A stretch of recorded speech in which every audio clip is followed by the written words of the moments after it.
So I told you guys I was going to be away, and yeah, I thought I was going to do a video on opening day for you guys, but let's be honest, the Rogers Center things can get a little out of hand, especially when they were getting their ass pummeled in game 1 of the season. Got home fairly late, wasn't feeling 100% if you know what I mean, and then flew out at, what time was the flight? 6:15 in the morning the next day, so I had to be at the airport for 3:30 to Cancun, Mexico. You can see how crispy your boy is. So I thought, you know what?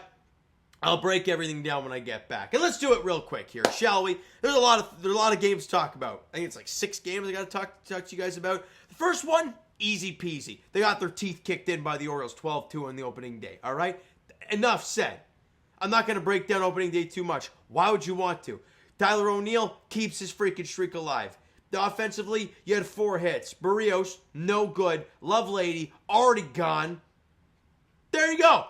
That sums up the game for me. On to game 2, where the Blue Jays win it. They get back in the win. They get right back at it. I like what they did there. Really getting going, winning 8-2 in that game. But they were down 2-0 early. Jackson Holliday hits a home run in the top of the 3rd inning. Tyler O'Neill in the top of the 4th. It's a sacrifice fly, making it 2-0 Orioles. And we're like, oh boy, this is not looking good. Then the Jays explode for a bunch in that 4th inning. Starts with a Kirky single, a Georgia Porgy single, Will Wagner singles. So the bases loaded, nobody out. Nathan Lucas walks with the bases loaded. Massive AB there from him. Jays are within 1. It's 2-1. Then Alan Roden, sacrifice fly to deep right. It's fairly well hit. And in comes George Springer. We are tied. They bring in Albert Suarez. And on a wild pitch, Will Wagner comes in to score.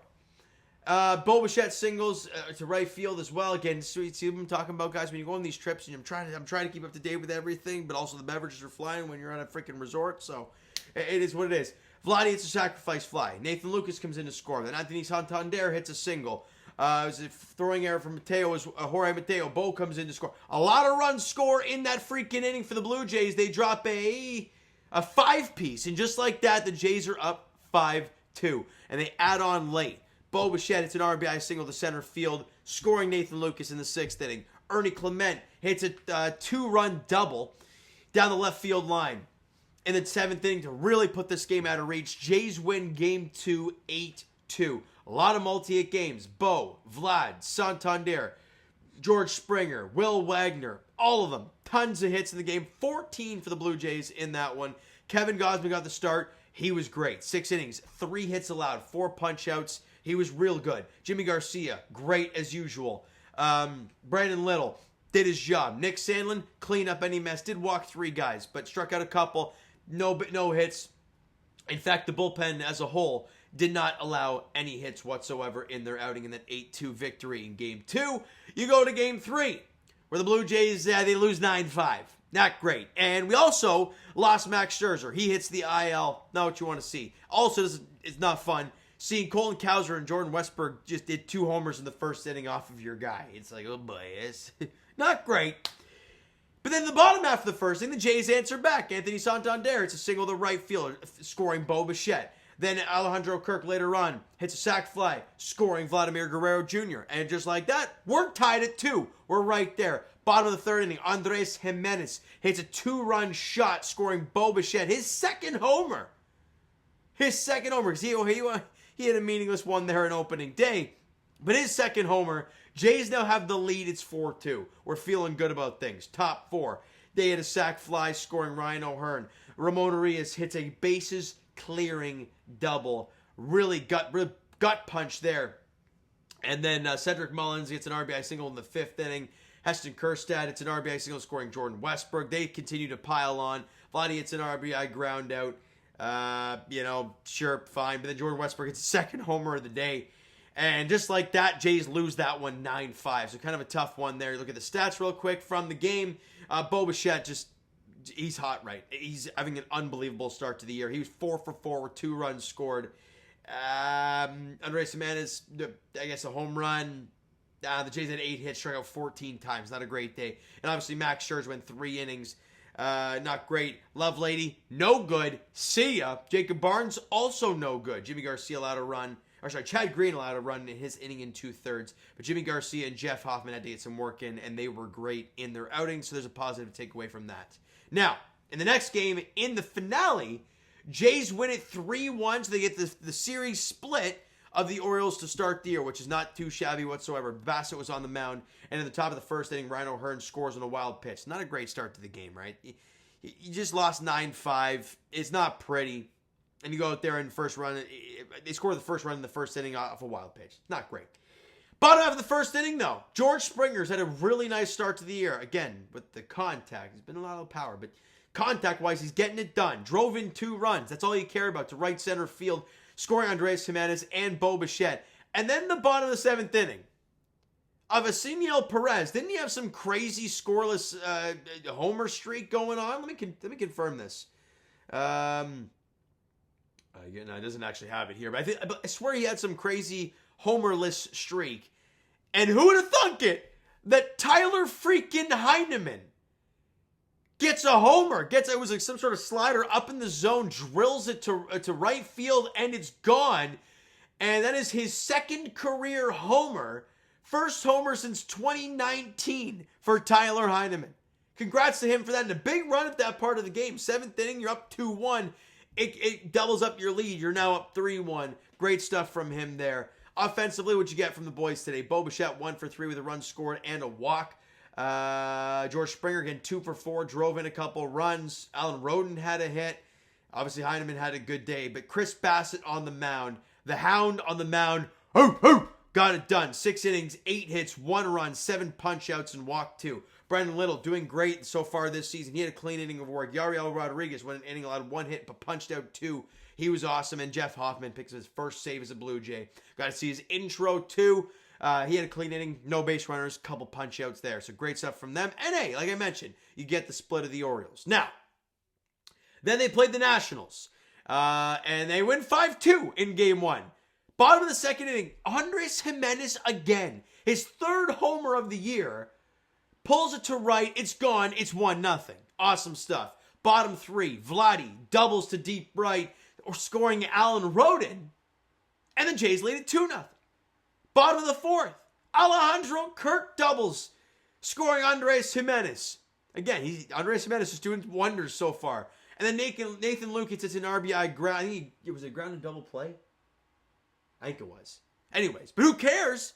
Jays score their fourth run of the game. And you're up 4-0. We're feeling great.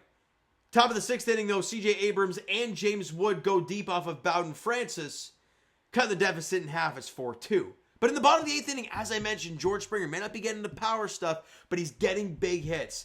He had another RBI single to left field, ripped this thing to left, scoring who? Andres freaking Jimenez. And the Jays now lead at 5-2. We can all kind of collectively breathe a little bit. And the Jays win at 5-2. Key players in the ball game. Look at this. You won that game. Bo Bichette 0 for 4. Vladdy 1 for 4. Santander 0 for 4. You know why? Andres Jimenez 2 for 2. Scored 3 runs. Had a homer, an RBI, and walked once. Also stole a bag as well. Kirky 2 for 4 with a run scored and an RBI. George Springer 2 for 4. Drove in a run. He's hit 400 so far this year. Will Wagner even had a hit in the game. Ernie had a hit. Roden got another hit. But Bowden Francis, regardless of the 2 homers, he was good, right? Those are the only hits he allowed in the game. Looks like last year, if you ask me. 6 innings, 2 hits, 2 runs, struck out 4, walked 3. Nick Sandlin, clean inning of work, allowed a hit, had a couple strikeouts. He was good. Brandon Little had a couple hits in his inning of work, but got a strikeout, no runs scored. Jimmy Garcia picks up the save because Hoffman had gotten 2 in a row. The fact you have Jimmy there, we're confident in him. No base runners, couple strikeouts. Ball game, they've won 2 in a row. You go into today now, and the Jays win at 5-3. Offense early and often. Who gets it done early? George freaking Springer again. Singles to left field, scoring Andres Jimenez. Then, was it a double play or something? Again, this is what happens when I'm not watching the game locked in like you guys are. But regardless, Kirky scores in the bottom of the 2nd inning. Jays lead 2-0. Right? Then Alan Roden hits an RBI single, scoring George Springer. Jays lead at 3-0 early on. We're feeling good.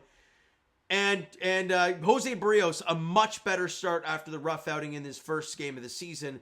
But at the top of the 6th inning, Keibert Ruiz, it's an RBI single, scoring C.J. Abrams and Jacob Young. So that cut the deficit down to 3-2, just like that. And then C.J. Abrams ties the game. Gets an RBI double, scoring Alex Call. But then the bottom half of the 8th inning with Will Wagner and George Springer on. Bo Bichette drives one on the right field line. It's kind of a bouncing ball down the line. Stays fair. Springer scores. Wagner scores. And Bo gets the RBI single, a 2-run single. Put the Jays up 5-3. He's hyped at first base. Jays win at 5-3. Bo Bichette, 2 for 5. Couple RBIs. What else we got here? Anything crazy? Kirky, another 2-hit game with a run scored. George Springer, 2 for 3 with 2 runs scored and a walk in the game. He's been awesome. Will Wagner, couple hits and a run scored, and Alan Roden went 2 for 2 with an RBI. 12 hits for the Blue Jays in the game. Jose Barrios, 5 2/3, 4 hits, 2 runs, struck out 8 and walked 3. He was better, much better than his first outing. Yaro Rodriguez went an inning, allowed a hit and a run. Mason Fluharty. Obviously, I wanted to see him make the team at a camp. They decided they thought Dick Lovelady was the dude to go with, and obviously that didn't last 5 minutes. But they bring up Fluharty, and he was great. An inning, a lot of hit, got a strikeout, nothing more. Chad Green faced one dude, got him out, struck him out, and Jeff Hoffman picks up the save, his second of the season, and the Jays have won their 3rd in a row. It's 5-3. We're now 4-2 to start the year. We talked about how this team needed a good start to the season with how good the American League East is and kind of how wide open the American League East is. They did a job today. Now, they have a chance tomorrow for me to bring out something that I didn't think I'd be bringing out so quickly. Problem, though, Mackenzie Gore's pitching for the Nationals, and with obviously Max Scherzer now in the IL, they've decided to go with Easton Lucas. So the bats better be ready to go, and the defense better be ready to go. That's all I got to say. All right, so you know what, guys? That's going to do it for this one. If you enjoyed the video and are jacked up for baseball being back, and I'm finally here to do regular videos for you guys, hit the like button. Do appreciate it. The subscribe button. You guys not done so already. Comment down below your thoughts on the video, your thoughts on all the games so far. If you want to break down the Orioles games, go for it. The Nationals games, go for it. Let me know all your thoughts down below. All right. And I will talk to you guys. Hold on. Twitter, Discord, Instagram, TikTok, all that stuff is down below. And I will talk to you guys. Okay. Raptors Edition Thursday. Hosting Portland at 7:30. Leafs, 7:30 tomorrow, I believe. Is it 7 or 7:30 tomorrow? Confirmation. Here we go. 7:30 tomorrow against the Panthers at Scotiabank Arena in the biggest game of the year by far.